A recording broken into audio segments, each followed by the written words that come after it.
story. All right. Welcome back, everybody. Today we're going to be going through chapter 2 of my book. Just a cozy little bedtime story. So grab a comfy blanket, a cozy spot, maybe a warm drink, and settle in with me. So if you're wanting to relax, study, or even fall asleep, I'd highly recommend checking out chapter 1 first. Might be a little confusing otherwise, but this is introducing a new character. So if you're joining us with this episode, fantastic. Welcome. Well, let's get started. Chapter 2. Algren. Blood, earth, flesh. That was the trinity of war. Not steel, not glory, just those three churned together in a screaming heat. Algren Jalen Raw had long since stopped asking why he didn't drown in it. Some called him lucky. Others called him ruthless. The Empire called him a leader. A chunk of lead skipped past, clipped the ground, and took the Lance Warden's leg clean off. The scream barely registered, just more noise in the choir of pain. Grit and bone dust sprayed Algren's face as another volley boomed from the gun holes in the Palaquin fortress. "Keep forward, man!" He didn't even think the words. They were stitched into his throat. Automatic, grainy, with blood and dirt. He didn't want to go toward the stone, toward the fire, but he did. His arms went up. The torch danced like a madman's flag, orange and beautiful in the noonday sun. A beacon for some, a death sentence for others. He ran. Sand resisted every step. He ran harder. Each stride up the dune bit his calves, dragged him back like the earth wanted to swallow him. He tucked his chin, instinctive, then jerked back as his cuirass, sun-baked in silver, branded his skin. Pain. Gods, yes, that was the equalizer. Without it, war was just murder. But with it came focus. With it came clarity. With it came justice. He grinned, just a flicker, just for a second. Black flecks filled the sky, like a constellation of dark stars against the blue. At first he looked on in wonder, his scarred chin hung open. But then they moved, across the sky in one big arc, getting bigger, moving faster, falling toward their position like the wrath of some furious god. He threw up his shield, thunk, thunk, thunk. The iron bands sang, vibrating against each impact, feeling like a drumbeat in his ribs. Algren staggered back as the wood cracked. The shield got heavier. Too many arrows clung to the face, like a dead corpse weighing down his left arm. Not with all that sand. He tossed it to his side, letting it seek into the constant rush of sand like a drowning body. His lungs begged. His legs burned. Somewhere behind him, someone screamed for help. Ahead, smoke burst again from the gun holes. Algren didn't even flinch. Still, he felt it. That thrill. That sweet, sick thrill. Like lightning dancing through his bones. His fingers trembled. His lips parted. He gasped, hungry for the next blow, the next charge, the next scream. And then his stomach revolted. He dropped to his knees and vomited into the sand. Came up fast, bitter, chunky, bile and spit and heat and shame. His body shook. His hand clawed the dune like it might steady him. He heaved a second time, convulsing as his core tightened and unleashed everything in his stomach. It wasn't the shame that concerned him the most. It was the dehydration. There was still a long way to go before he reached the walls. A hand grabbed him under the breastplate and lifted him off the ground. "Just a little more, soldier," Lance Warden Foch said. His lips cracked and bleeding. Algren scrambled to his feet, swiping his torch from the ground as strings of puke continued to hang up from his mouth. Forward. As they crested the dune, Torch raised, his fist closed around his phantom shield. a hopeless prayer for protection as torchbearer Algren prepared to face the enemy. That's when the sky tore. No sound, not at first, just a ripple, wide and vertical, like glass shattering in slow motion. Oil black, jagged, wrong. It spread across the blue as if something beneath the world was leaking through.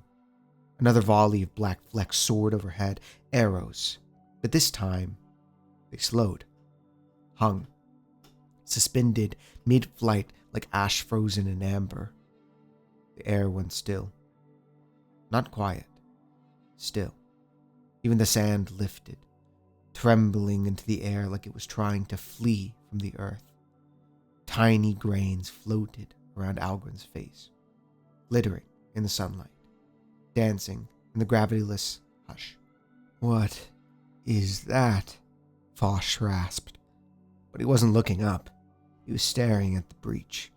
The palanquin wall had split, a fresh wound punched through solid stone. Bronze cannon tumbled into the cut, falling from their gun slots and sending clouds of sand into the air. A figure stood in the opening, alone. No face, no feet, only a swirl of black robes and smoke, twisting like a storm held barely in check. Shadows coiled where legs should be, light bent strangely around him. And then, the arrows moved. Not fell, moved. They snapped out of suspension like dancers hearing a silent cue. They spun, shifted, aligned, then came screaming toward them as one. Algren blinked, and the world shattered. He opened his eyes. For a moment, the world was still burning, but the light filtered through the window, crackling like firelight. Bookcases rippled around him like smoke. Sharp knock at the door cracked like cannon fire.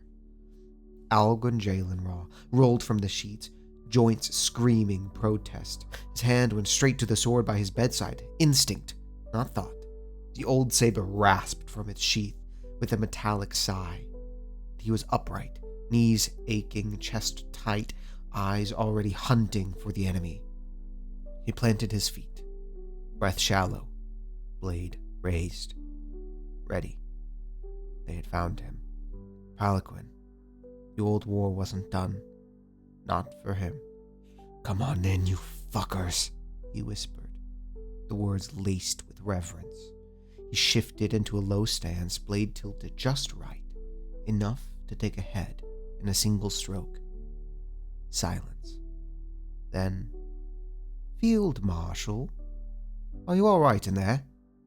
A thin voice filtered through the door. Algren didn't move. The words weren't Palanquin. No chopped syllables, no rolling dialect. That was Imperial Common. "The war didn't follow you here, old man," he exhaled. Slow, his knuckles loosened by degrees. Just a knock. The desk came into focus. Then the maps, the half-unpacked trunk, the coat on the chair. Darien Opal. His quarters.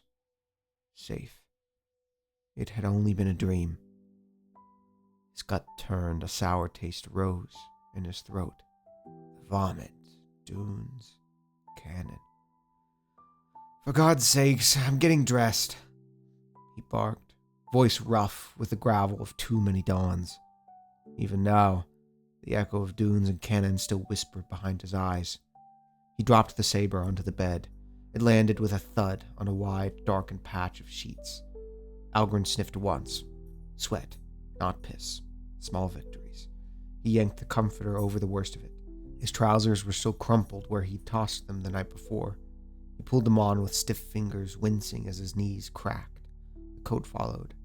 Battered wool, sun-bleached in places, scorched in others. A soldier's second skin. He patted the inside pocket.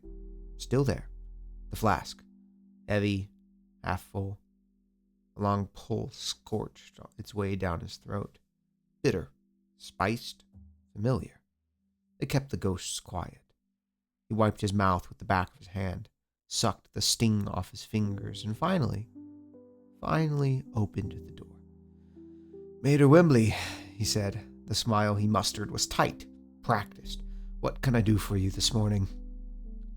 The sound came not as a greeting, but diagnosis.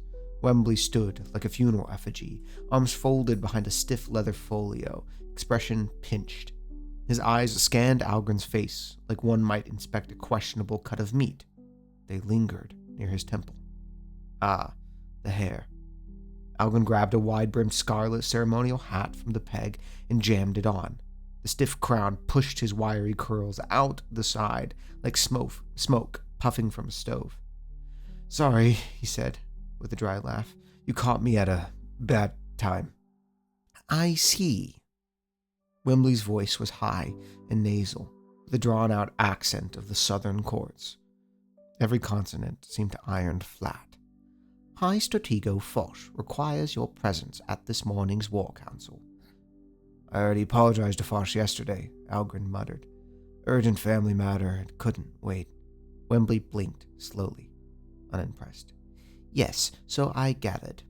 His hands were folded primly over a tiny leather folio, fingers twitching slightly.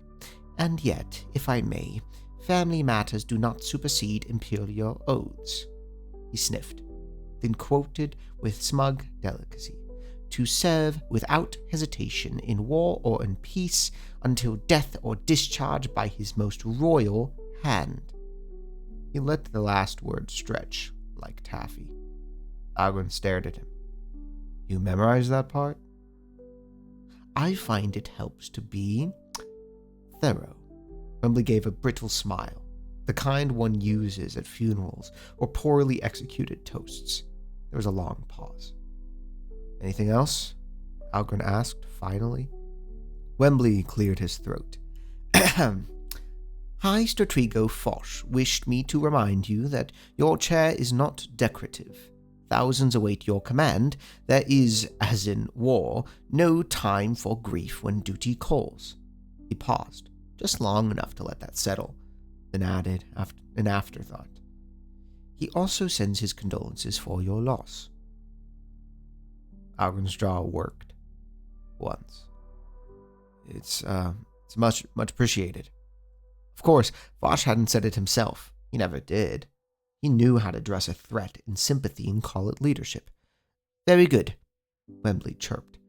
"I'll inform him you're en route, preferably dressed." He turned on his heel and vanished down the hall with surgical precision. Algren closed the door behind him and leaned his forehead against the wood. He stayed there for a moment, breathing.